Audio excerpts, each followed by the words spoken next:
네, 반갑습니다. 상범입니다. 오늘은 제가 수행평가를 잘 보는 방법에 대해서 말씀드리도록 하겠습니다. 오늘 제가 말씀드리는 4가지만 따라 하실 수 있는 정도만 돼도 거의 모든 수행평가에서 만점을 받으실 수도 있으실 겁니다. 퀄리티 좋은 내용을 열심히 만들라는 그런 뻔한 소리는 당연히 오늘도 안 합니다. 현실적으로 실행 가능한 방법들을 알려드릴 것입니다. 첫 번째, 성의를 보이는 방법입니다. 첫 번째부터 상당히 뻔한 소리처럼 들리셨을 겁니다. 하지만 제가 다시 한번 말씀을 드리자면 성의 있어 보이게 만드는 방법에 대해서 말씀을 드릴 것입니다. 예를 들어 볼게요. 저는 고등학교에 입학했을 당시에 중학교 내신이 상위 35%에 불과했습니다. 그 내신으로 최상위권 학생들이 들어가는 동아리에 지원을 했었죠. 하지만 결국 저는 7대1의 경쟁률을 뚫고 그 동아리에 들어갔습니다. 2학년에 올라가서는 그 동아리에서 절반 정도의 인원을 물갈이를 하겠다며 자신이 그 동아리에 남아야 하는 이유를 써오고 재면접을 보겠다고 공지를 했었습니다. 저는 동아리에서 가장 안 좋은 내신을 가지고 있었고 그렇기 때문에 그들과 경쟁해서 살아남기 위해서는 누구보다도 성의가 있다는 것을 보여야만 했습니다. 다른 학생들은 그 종이에다가 반 페이지 정도 자기가 왜 그 동아리에 남아야 하는지를 썼었는데 저는 제한된 양식이 없다는 점을 이용을 해서 A4 서너 장의 분량에 이르도록 작성을 해왔고 그래서 선배들과 그 동아리 선생님께도 대단하다면서 소문이 났었습니다. 그렇게 저는 2번 연속 가장 낮은 내신이었음에도 불구하고 상위권 최상위권 학생들과의 경쟁에서 이길 수가 있었던 것이었습니다. 그러면 뭐 엄청나게 퀄리티가 높은 글을 썼냐라고 여쭤보실 수가 있는데 특별히 그런 것이 있는 것도 아니었습니다. 오히려 양에다가 신경을 써가지고 아무 말 대잔치를 하는 경우가 많았죠. 그런 것처럼 사실 수행평가나 교내 활동 모집 같은 데 있어서는 의외로 가장 중요한 부분이 양과 디자인입니다. 퀄리티 자체가 좀 이상하더라도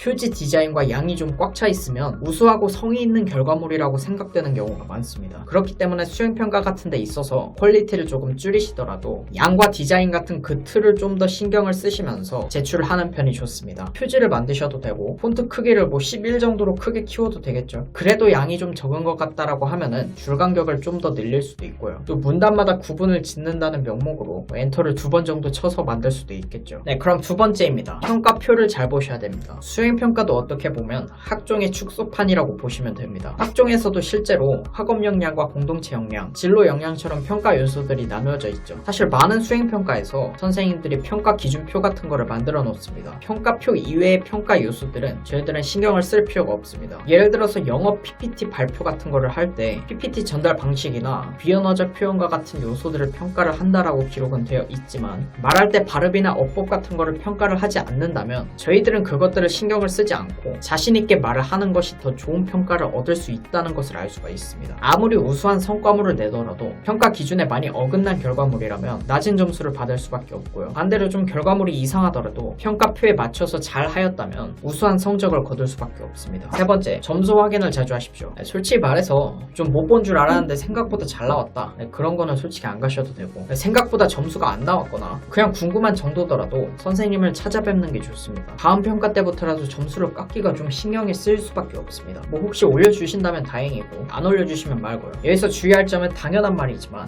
확인을 자주 하는 것과 따지는 것은 다른 문제입니다. 질문할 거는 다 하더라도 예의 있게 웃으면서 당연히 해야겠죠. 뭐 안 된다고 하면은 이런 부분에 있어서는 빠르게 잘 수용하는 게 좋습니다. 그래서 이거 좀 말씀을 드리면은 솔직히 올려주실 것 같긴 한데 굳이 싶어가지고 안 간다라고 하시는 분들이 많거든요. 그 굳이를 살짝 억지로는 할 필요가 있습니다. 굳이 하자라고 마음을 먹은 다음에 조금씩 점수를 쌓아가시면 큰 보상으로 다가올지 누가 알까요? 그래서 제가 이어폰 이거 왜 끼고 있죠?